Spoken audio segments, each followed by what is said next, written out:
The following is a special presentation of ABC Sports.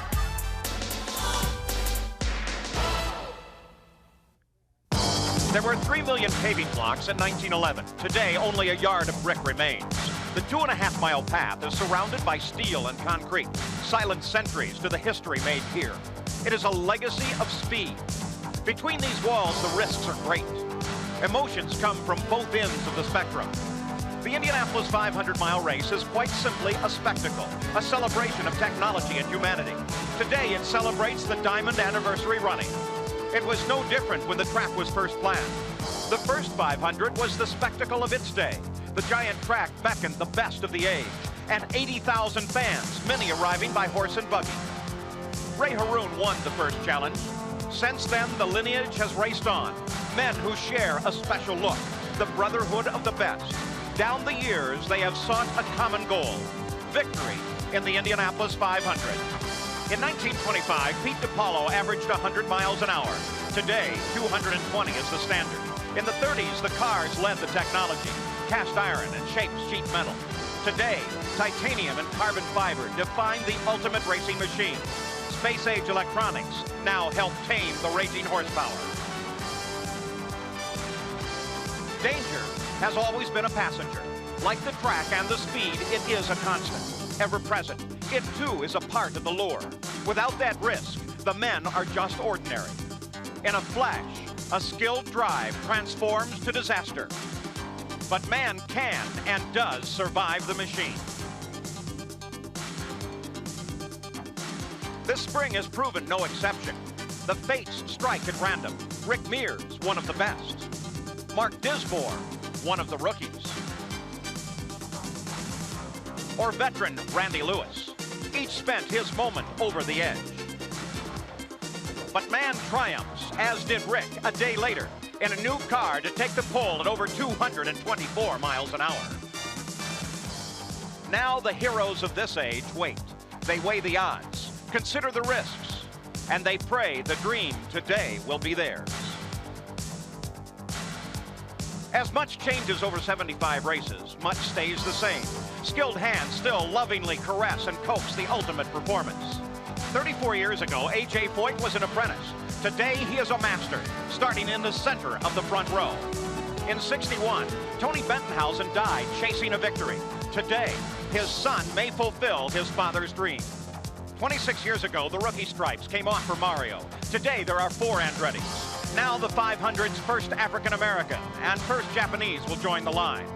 Jules Gu drank 6 bottles of champagne on his road to victory. Today, it's a frosty bottle of milk that awaits the eventual winner. That and so much more. The Yard of Bricks have witnessed the high-speed passage of history. In just a few hours, 500 miles from now, a 75th story will have been written. A new likeness will be added to a timeless silver cup, and a new name will sit atop the lineage of the greatest spectacle in racing, the Indianapolis 500.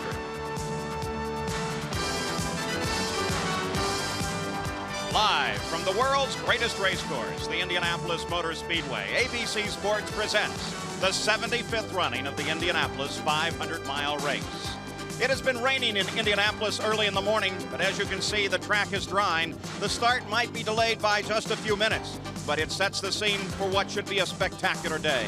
And already the giant crowd has begun to fill this giant stadium. Rick Mears' race car, he sits on the pole. They've just refueled that machine. And then, of course, back in the garage area, all the cars being prepared at this moment, ready to roll out to the line. In his garage, this car, number 14, A.J. Foyt, will start in the center of the front row. A.J. making his 34th consecutive start in the Indianapolis 500. And they work, too, in the Newman-Haas stable on the Andretti cars, Michael and Mario, as they are ready for their running of the 500. And Mario having a last-minute conversation with Michael, perhaps some team strategy before they are ready to begin their ride, 500 miles on a Sunday afternoon in Indianapolis. Well, this giant crowd is waiting now for the engines to roar into life, and the 500-mile ride will be underway. Welcome to race fans around the world. I'm Paul Page. This race is a pinnacle meeting in motorsports. When Carl Fisher first envisioned the Speedway, he saw a test facility, a crucible in which to forge the growing automobile industry. I wonder if Fisher had any idea of what his foresight would bring 80 years and 75 races later. Now, each 500 is unique. It's filled with stories that feed a soaring spirit or pull at the heart. Each journey leads to greatness. What will today hold? Well, there are so many facets to the Diamond Anniversary race. A.J. Foyt, Rick, the Andrettis. Here, the extraordinary is commonplace. We have so many great stories to share with you. As we move toward the start of the engines, we'll spend some very special minutes with A.J. Foyt and Gary Bentonhausen, the fastest man in the field. And we'll meet the 33 men who are ready to start the 500. Just outside the speedway, the crowd is still moving in on 16th Street, pouring toward their seats, ready to see the anniversary, the 75th of the Indianapolis 500-mile race runnings. We'll be back with more right after this.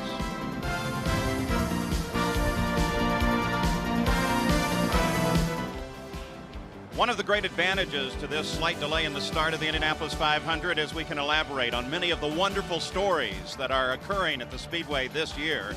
One of those is the defending champion, Arie Luyendyk. Here's Jack Arute.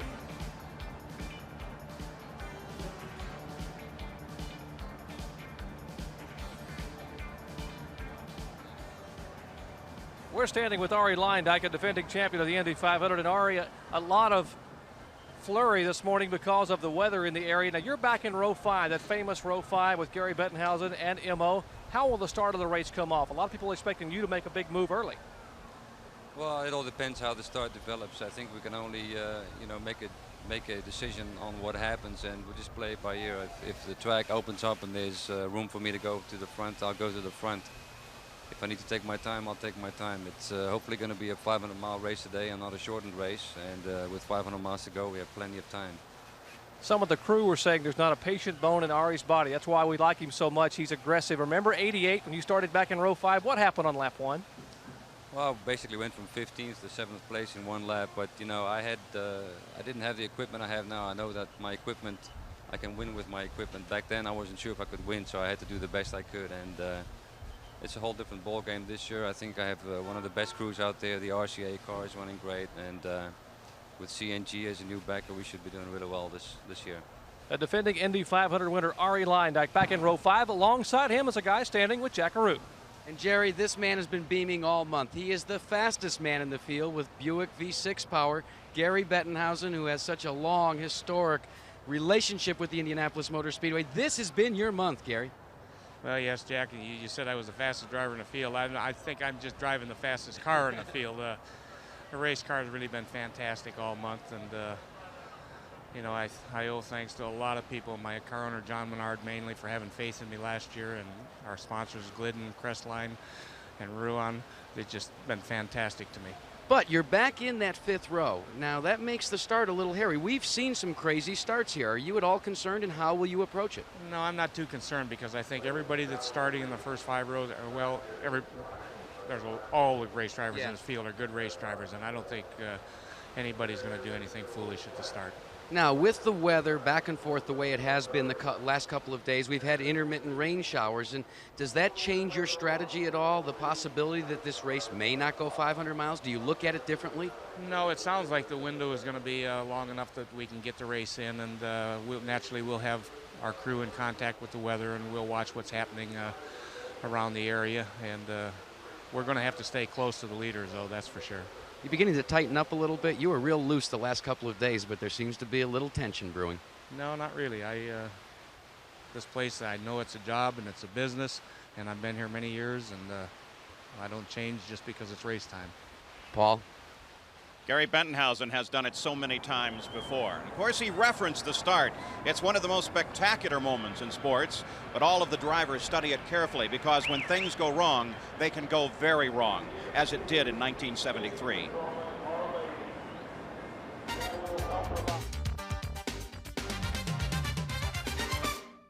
Jim Ranson takes the base car off the track. He should get the green right now.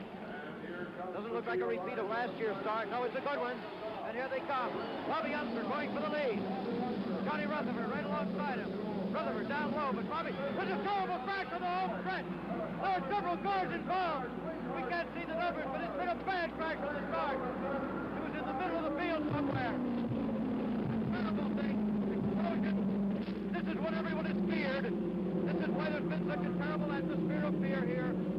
weekend long. A shame there's the driver waving. He might be on fire, that man, the way he was waving. You can't see an alcohol fire. Those explosions are not cars. Those are the bombs overhead that are normally set off during the start of the race. There is a report already that there may be spectators hurt, not confirmed. The wire fence right here on the straightaway was ripped apart. It was very fortunate that a car did not come into the crowd, because one of the standards holding up the wire screen has also been broken in half. Right here at the most crowded part of the grandstand, we almost had an automobile go into the crowd. And it appears definitely that there are spectators injured, but here's a replay of what happened here. He was back in the 6th or 7th row of this car.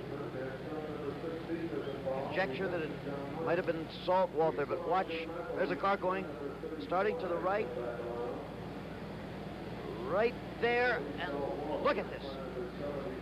Incredible explosion, fuel spraying out over the spectators in the first few rows. That could mean real trouble. Another explosion, and like a pinwheel or a garden sprinkler, all the fuel is being sprayed out of the car. That could be a good thing for the driver if he has survived this crash. Car upside down, coming to a rest. Another view of this from a head-on camera.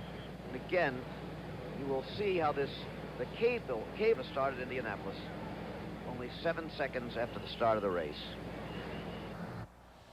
No serious injuries as a result of that 1973 accident, but you can see since then they have reconfigured the seating along the main straightaway to account for that possibility in the future. Another aspect, too, is we saw fire in that accident, and since that time the research and safety development with the Indy cars has been so excellent that fire is almost not a factor in accidents any longer. Well, we continue to move toward the start of this race, a little delayed because of a rain shower early this morning. So many wonderful stories. Another one is Willie T. Ribbs, and he right now is with Gary Gerald.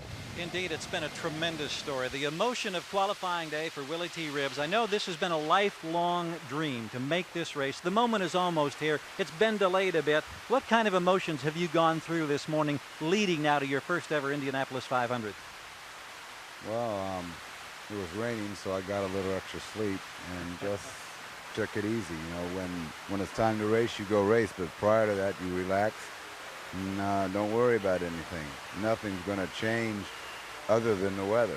Willie, have you been at all surprised at the reception? Because there was a lot of cynicism 5 years ago and the opportunity wasn't right. You elected to turn away. Now you're back, and suddenly you have become like the hero, the champion of the underdog, so to speak, because the people here have really been caught up in the saga of no sponsorship until just before the race. Well, before we got here and before qualifying, we were struggling, and we were very limited with our budget. And everything worked out. We qualified, and we qualified well, and the support after that has been tremendous from McDonald's and the other sponsors that we have acquired. It's been tremendous. I can't thank everyone, and as well as the people that have supported me, and fans and friends. I can't thank them enough. We wish you safety this day. Have fun in your first. We hope there are many more. Thank you. All right, Paul? Well, the track crews have been very, very effective in drying this track, and it looks like we are moving very close to the start of the race. When we come back, though, we'll have a chance to look at the closest finish in history as we approach the start of the 75th Indy 500. Some of the preliminary ceremonies are underway already on the main stretch. The Purdue All-American Band making their 2.5-mile-an-hour tour. You saw the 73 start. At the end of that race, Gordon Johncock won.